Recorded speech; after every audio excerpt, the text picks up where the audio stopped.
بسم الله الرحمن الرحيم. السلام عليكم ورحمة الله. إذا غنبداو إن شاء الله واحد السلسلة خاصة بدرس اللوغاريتم السنة الثانية بكالوريا، والتمرين الأول هو تحديد مجموعة التعريف. دونك عندنا 10 ديال الدوال، والمطلوب تحديد مجموعة التعريف لكل وحدة منهم. والقاعدة اللي غنخدمو بها في جميع هاد الدوال هادي هي هادي: اف دو اكس كيساوي الان ووسط الان كاينة دالة، إذا مجموعة التعريف الدالة اف هي اكس كينتمي لار، بحيث داكشي اللي وسط الان خصو يكون سوبيريور ستريكتومون ا زيرو، خصو يكون أكبر قطعا من الصفر. إذا فيما تلقى الان داكشي اللي وسط منه خصك ديرو أكبر قطعا من الصفر. إذا هذه هي القاعدة اللي غنطبقو دابا. دونك نبداو بالمثال الأول: اف دو اكس تساوي الان 5 اكس ناقص 1. إذا طبقنا القاعدة، إذا دي اف اكس ينتمي إلى ار، بحيث 5 اكس ناقص 1 أكبر قطعا من الصفر. هذا هو اللي كيمثل يو اكس هنايا، هو 5 اكس ناقص 1 تما. إذا يساوي اكس ينتمي إلى ار، بحيث 5 اكس أكبر قطعا من 1 يساوي اكس ينتمي إلى ار، بحيث اكس أكبر قطعا من 1 على 5. إذا المجال هو 1 على 5 زائد ما لا نهاية. اكس أكبر من عدد، يعني المجال هو داك العدد حتى زائد ما لا نهاية. إذا يساوي 1 على 5 إلى زائد ما لا نهاية، وخرجنا هنا 1 على 5 لأن أكبر قطعا. نمر المثال الثاني: اف دو اكس كتساوي الان ديال 3 اكس بلس 1 بلس الان دو اكس بلس 2. دي اف اكس ينتمي الى ار، بحيث هذا جا وسط الالان فخصو يكون اكبر قطعا من الصفر، وهذا جا وسط الالان فتا هو خصو يكون اكبر قطعا من الصفر. ونحل كل وحده بوحدها. اكس ينتمي الى ار، بحيث 3 اكس اكبر من ناقص 1 و اكس اكبر من ناقص 2 يساوي اكس ينتمي الى ار، بحيث اكس اكبر من ناقص 1 على 3 و اكس اكبر من ناقص 2. وهنا واحد المسألة: غير يكون عندك هو فخصك دير تقاطع ديال المجالين. هذا المجال غنمثلوه بوحدو وهذا المجال غنمثلوه بوحدو، هو كتعني تقاطع ما بين المجالين. اذا قلنا اكس اكبر من عدد، معناه المجال هو داك العدد تزائد ما لا نهاية. اذا هذه كتعني ناقص 1 على 3 حتى زائد ما لا نهاية، وقلنا كتعني تقاطع. اكس اكبر من ناقص 2 معناها من ناقص 2 حتى زائد ما لا نهاية. وباش تضبطوا التقاطع باش ما تبقاوش تغلطوا، بقى تمثلهم جي لتحت وصم واحد المستقيم مدرج ونحط النقط ديالي. دونك ناقص 2 غتكون هنايا، ناقص 1 على 3 كبر منها، ناقص 1 على 3 كبر من ناقص 2، وهنا مثلا غيكون صفر، ها زائد ما لا نهاية. ونمثل المجالات بلونين مختلفين. مثلا المجال ناقص 1 على 3 زائد ما لا نهاية غنمثلو بالأحمر، هو هذا. والمجال من ناقص 2 حتى زائد ما لا نهاية غنمثلو بالأزرق، هو هذا.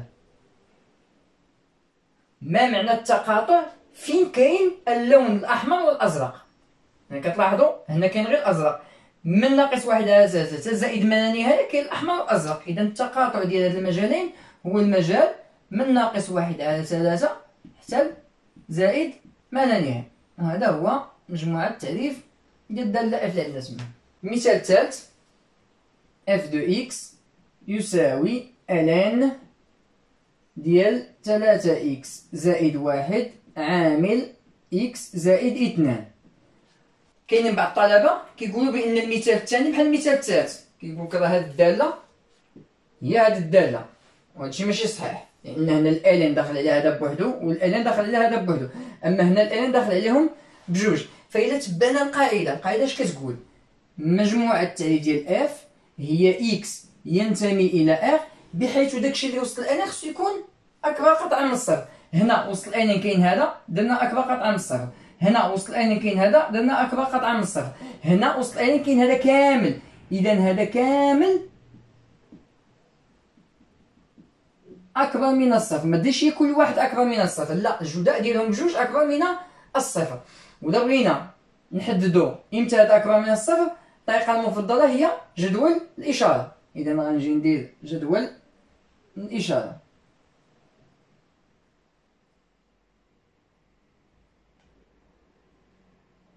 إكس هنا 3 إكس زائد 1، هنا إكس زائد 2، وهنا الجداء 3 إكس زائد 1 مضروبة في إكس زائد 2 ناقص ما لا نهاية زائد ما لا نهاية. وكنشوف هادو فين كينعدمو، فين كيساويو صفر. بحال كتحل المعادلة 3 إكس زائد 1 يساوي صفر، هادو أصلا ديجا لقيناهم، هما ناقص 1 على 3 وناقص 2. إذا غنحط ناقص 2 هنا لأن هي الأصغر، وناقص 1 على 3 هنايا. هذا ها فين كينعدم، وبالتالي غينعدم حتى في الجداء. إلا عوضتي هنا بناقص 2 غتجيك ناقص 2 زائد 2 اللي هي صفر، هادشي علاش حطينا هنا صفر. وإذا هذا ساوى صفر فحتى الجداء غيساوي صفر. نفس الطريقة هنا. والقاعدة أنه على يسار الصفر عكس إشارة أ، والأ هو اللي لاصق في الإكس. شنو لاصق في الإكس هنا؟ لاصق فيه 3، و3 إشارته موجبة. إذا على اليسار عكس إشارة أ، فغتكون الإشارة سالبة. وعلى اليمين ديال الصفر إشارة موجبة. نفس القضية، شكون اللي لاصق في الإكس هنا؟ 1، ما كاين والو، راه كاين 1 هنا، و1 موجب. إذا على اليسار غيكون سالب، وعلى اليمين ديال الصفر غيكون موجب موجب. السالب في السالب موجب، السالب في الموجب سالب، الموجب في الموجب موجب. وحنا كنقلبو عليه كيكون أكبر من الصفر، يعني يكون موجب. هذا الجداء هذا بغيتو يكون موجب. هو الجداء فين موجب؟ في هذا المجال هذا وفي هذا المجال هذا. غنجي ننقلهم. إذا دا اف كتساوي من ناقص ما لا نهاية حتى لناقص 2. وناقص 2 ما خصنيش ندخلو هنا، يساوي الصفر في هذه البلاصة هذه، وأنا عندي هنا قطعا أكبر من الصفر. إذا ما خصوش يساوي الصفر، هادشي علاش خرجنا ناقص 2. اتحاد المجال الثاني هو من ناقص 1 على 3 حتى زائد ما لا نهاية. هذه هي مجموعة التعريف الدالة. لاحظوا راه كاين فرق هنا، من ناقص 1 على 3 حتى زائد ما لا نهاية. هنا راه كاين هذا المجال وزيد عليه حتى هذا المجال. إذا راه ماشي نفس الدالتين، الدالتين راه مختلفتين. المثال الرابع، f de x تساوي ln ديال x أس 2 ناقص 4. نتبعو نفس القاعدة ديال دايما، دا f x كينتمي ل r بحيث داكشي اللي وسط الالان خصو يكون أكبر قطعا من الصفر. x ينتمي إلى r بحيث أنا كاين عدة طرق باش تحلها، أنا كنفضل نخدم المتطابقة الهامة هنا. x ناقص 2 عامل إكس زائد 2 أكبر من الصفر، فولا عندي جداء بحال هاد الحالة هادي، فندير جدول الإشارة.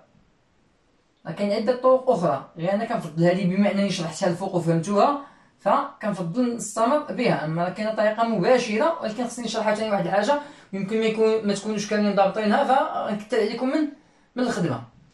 هنا إكس ناقص 2، هنا إكس زائد 2، وهنا الجداء ديالهم هو إكس أس 2 ناقص 4 ناقص ما لا نهاية زائد ما لا نهاية.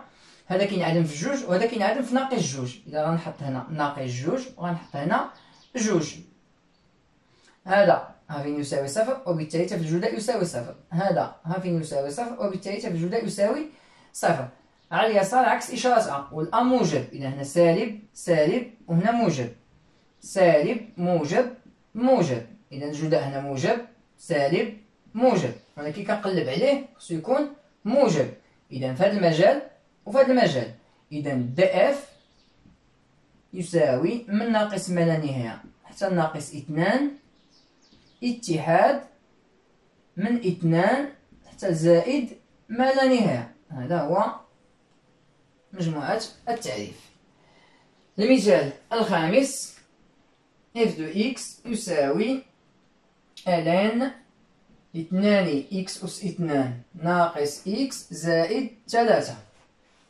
إذا دا f x ينتمي إلى r بحيث هاد الحدودية هادي، هاد البولينوم هذا خصو يكون أكبر قطعا من الصفر.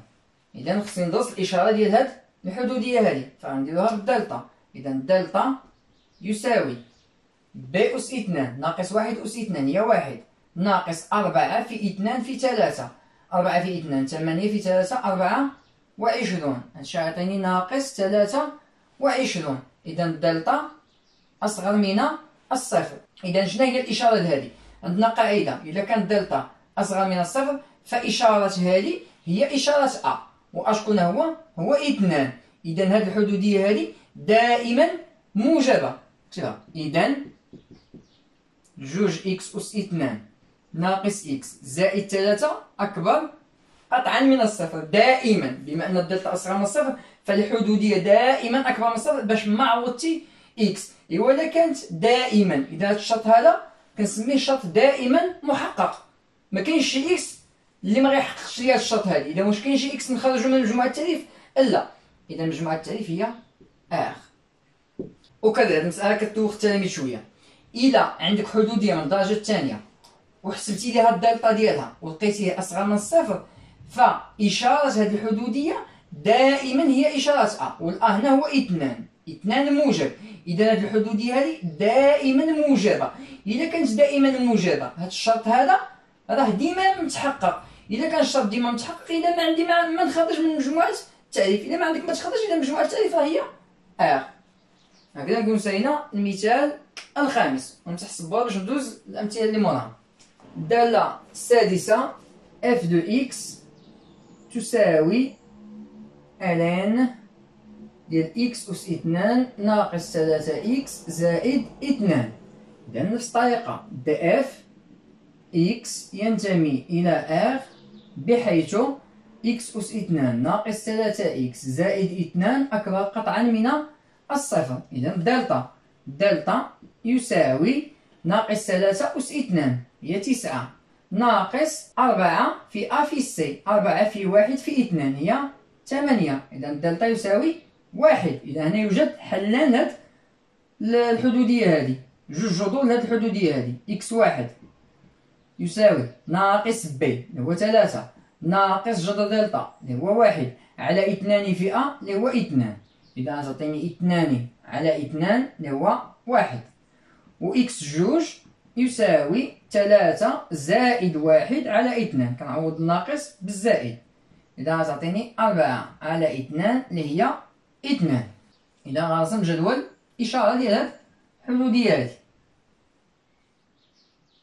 إكس أس 2 ناقص 3 إكس زائد 2 ناقص ما لا نهاية زائد ما لا نهاية. الحلان هما 1 و 2 وننزل ندير يساوي 0. وهنا عندنا قاعدة، إذا كانت دلتا أكبر من الصفر فيوجد حلان ووسط الحلين عكس إشارة أ. إذا وسط الحلين هنا عكس إشارة أ، والأ هو 1 موجب.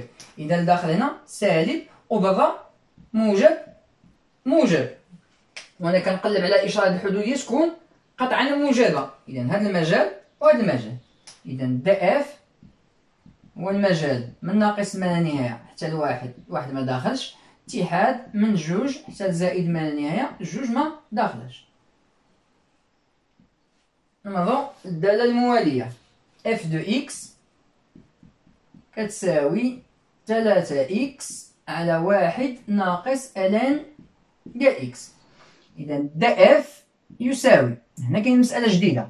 بعد أول حاجة اكس ينتمي إلى ار ووسط الالن عندي اكس. اذا اكس خصو يكون اكبر قطعا من الصفر، ولكن اللي تزاد هنا ان عندي كسر، فهداك الشيء اللي في المقام خصو يكون يخالف الصفر. اذا هو 1 ناقص ln دو اكس يخالف الصفر يساوي اكس ينتمي الى ار بحيث اكس اكبر من الصفر و ln دو اكس اذا ديتو الطرف الاخر غتحيد ليه الناقص والواحد غيبقى بلاصتو. إذا ln دو إكس يخالف 1 يساوي إكس ينتمي إلى R بحيث إكس أكبر من الصفر و ln دو إكس يخالف 1. 1 هو ln ديال أو، هذه قاعده باقا جايه معنا في الدرس، عقلوا عليها دابا. الين ديال اكس هو الين ديال او هو واحد، اذا عوضت واحد بالين دو او. اكس ينتمي الى ار بحيث اكس اكبر من الصفر، و كنحيد الالين مع الالين، اذا اكس يخالف الاو، و او هنا راه عدد. دابا الدراري شي داري كيدوخو هنايا كيقولك او داله الاكسبونونسيال كيفاش دير هنا، لا هذا او عدد كيساوي 2 شي حاجه. اذا الى رسمنا مستقيم مدرج باش يبان لكم، ها الصفر وها او قلنا هو 2 شي حاجه. اكس اكبر قطعا من الصفر، اذا هذا المجال كامل من صفر حتى زائد ما لا نهايه، و اكس يخالف الاو، اذا هذا الاو ما خصوش يدخل. اذا كاين جوج مجالات، قسم هذا الاو قسم لي المجال الكبير جوج مجالات، من صفر حتى الاو ومن الاو حتى زائد ما لا نهايه. اذا يساوي من الصفر ما داخلش لان قطعا هنا، حتى الاو ما داخلش لان خصني نخرج الاو، اتحاد من الاو حتى زائد ما لا نهايه. هذا هو مجموعه تعريف ديال الداله ديالنا. الداله المواليه اف دو اكس يساوي ln ديال ln ديال اكس. دي اف يساوي اكس ينتمي الى ار. اول حاجه غندير هذه اللي لداخل، هاد الاكس جا وسط الالين، اذا اكس خصو يكون اكبر قطعا من الصفر لان الاكس جا وسط الالين، و هاد الين دو اكس جا وسط الالين، اذا حتى هاد الين دو اكس خصو يكون اكبر قطعا من الصفر، اذا الين دو اكس اكبر قطعا من الصفر يساوي اكس ينتمي الى ار. الشرط الاول ما عندي ما ندير ليه، و الشرط الثاني عندنا قاعده صفر هو الين ديال واحد غنعوضو به، اذا الين دو اكس اكبر من الين ديال واحد. اكس ينتمي الى ار، اكس اكبر من الصفر و اكس اكبر من واحد، كنلغي الالين مع الالين.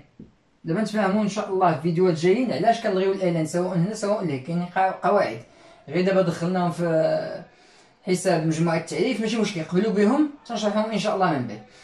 اذا اكس سوبيريور ا 0 و اكس سوبيريور ا 1، اكس اكبر من صفر اكس اكبر من الواحد، قلنا فيما تكون هو راه تقاطع. اذا غنجي ندير هذا المجال شنو هو صفر حتى زائد ما لا نهايه، تقاطع واحد حتى زائد ما لا نهايه، ونرسم مستقيم مدرج باش تبان لكم. اذا صفر واحد، صفر حتى زائد ما لا نهايه وهذا اللي بالاحمر، من واحد حتى زائد ما لا نهايه وهذا اللي بالازرق. اذا شنو هو التقاطع؟ فين كيتلاقى الاحمر مع الازرق؟ من واحد حتى زائد ما لا نهايه. اذا مجموعه التعريف هي واحد زائد ما لا نهايه. الداله المواليه اف دو اكس كيساوي جذر واحد ناقص الين ديال اكس أس 2. دي اف اكس ينتمي الى ار بحيث الشرط الاول عندي هنا الاكس وسط الالين، اذا اكس خصو يكون اكبر قطعا من الصفر، و اللي زايد هنا ان عندي الجذر وما بداخل الجذر خصو يكون اكبر من او يساوي الصفر، اذا واحد ناقص الين ديال اكس أس 2 خصو يكون اكبر من او يساوي الصفر. داكشي اللي وسط الجذر ماشي مشكل يساوي الصفر، هادشي علاش درنا هنا او يساوي، هنا درنا قطعا، درنا قطعا لان داكشي اللي وسط الالين خصو يكون قطعا موجب ما عندوش حق يساوي زيرو، ودرنا هنا اكبر من او يساوي الصفر لان داكشي اللي وسط الجذر يمكن يساوي صفر، جذر الصفر هو صفر. اذا يساوي اكس ينتمي الى ار بحيث اكس اكبر قطعا من الصفر، و ندير الين طرف اخر غيولي الين ديال اكس أس 2 اصغر من، لان الالين ولا هنا الالين اصغر من الواحد بلاصتو واحد. اكس ينتمي الى ار بحيث اكس اكبر من الصفر. الين دو اكس أس 2 اكبر من واحد معناها الين دو اكس محصور ما بين واحد وناقص واحد. هذه قاعدة قاعدة نكتبها هنايا، نكتبها لتحت هنايا. اكس أس 2 أصغر من أ تكافئ أن اكس محصور ما بين ناقص أ و أ. هذه قاعدات هي طبقت تما. دابا خصني نحل كل متراجحة من المتراجحتين، الين دو اكس كبر من ناقص واحد و الين دو اكس صغر من واحد، غنجي نكتبهم بوحدهم، ما نحبس زعما مابقاش ندير دي دو اف حتى نحل هادي بوحدها ونحل هادي بوحدها. ln دو اكس اصغر من واحد، معناها ln دو اكس اصغر من واحد. راه حنا عوضناه من قبل ب ln دو او. لاحظتوا ln دو او جبنا مع هذا الواحد هنا، اذا فين ما طيح في واحد مع ln حاول تعوضوا ب ln دو او باش تحل المشكل. ln دو او نحيد ln مع ln غيبقى لي اكس اصغر من او يساوي او. اذا الاولى حليناها. الثانيه ln دو اكس اكبر من ناقص واحد، ln دو اكس اكبر من او يساوي ناقص واحد. ناقص واحد هي ناقص ln دو او، اذا غتولي ln دو اكس اكبر من او يساوي ناقص ln دو او. دونك هنا ما عندكش الحق تقول لي نحيد ln ونحيد ln وندير اكس اكبر من ناقص او، ما عندكش الحق. خص يولي عندك هنا ln وهنا ln، خص هاد الناقص تمشي بحالها. وهنا غنخدموا بواحد القاعده كاينه في الدرس اللي هي ln ديال واحد على اكس يساوي ناقص ln دو اكس، يعني قاعده في الدرس. حنا جاي لهم في الفيديو الجاي ان شاء الله. دابا كنقول جاي لهم في الفيديو الجاي، جاي لهم في الفيديو الجاي. نعم هادو القواعد كاينين في الدرس، دابا نخدموا بهم في تمرين خاص بهم باش نضبطوهم باش نتقنوهم. دابا غير دوزوها. اذا ln ديال واحد على اكس هو ناقص ln ديال اكس، ها ناقص ln ديال اكس ناقص ln ديال او. بامكاني نعوض ناقص ln ديال او ب ln ديال واحد على او. اذا غتولي ln دو اكس اكبر من ln ديال واحد على او. نمسح دابا هادشي باش محتاجو. اذا هنا نحيد ln مع ln غتولي اكس اكبر من واحد على او. نرجع دابا ندير دي اف يساوي اكس ينتمي الى ا بحيث اكس اكبر من الصفر و اكس اصغر من او يساوي او و اكس اكبر من او يساوي واحد على او. ونرسمو المستقيم مدرج باش نعرفو التقاطع، لان و تقاطع. ندير بعدا المجالات بعدا. اذا اكس اكبر من صفر يعني من صفر حتى زائد ما لا نهايه. تقاطع اكس اصغر من او، اصغر هي من ناقص 8 حتى او. اكس اكبر من عدد يعني المجال هو صفر، داك العدد حتى زائد ما لا نهايه. اكس اصغر من شي عدد يعني من ناقص ما لا نهايه حتى داك العدد. اذا من ناقص ما لا نهايه حتى الاو، وهنا الاو دخلته لان او يساوي. تقاطع المجال الاخير هو من واحد على او داخل لان او يساوي حتى زائد ما لا نهايه. نجيو نمثلو دابا كاع هاد الاعداد صفر و او واحد على او. اذا صفر ها هو هنا، او صفر ها هو هنا.